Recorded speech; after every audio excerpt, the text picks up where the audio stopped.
Before I started painting my roses, I had to give some thought as to how I wanted to lay them out, keeping in mind that it's always more visually appealing if you have odd numbers.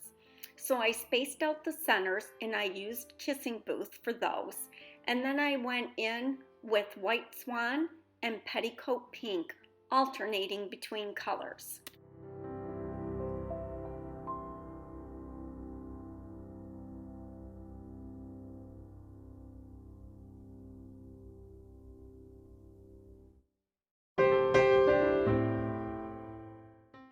I used a liner brush to redefine the centers with kissing booth, and then I went along the outside of each rose to add definition and distinction. I added some roses to the top of the chair and a couple of more roses to the leg.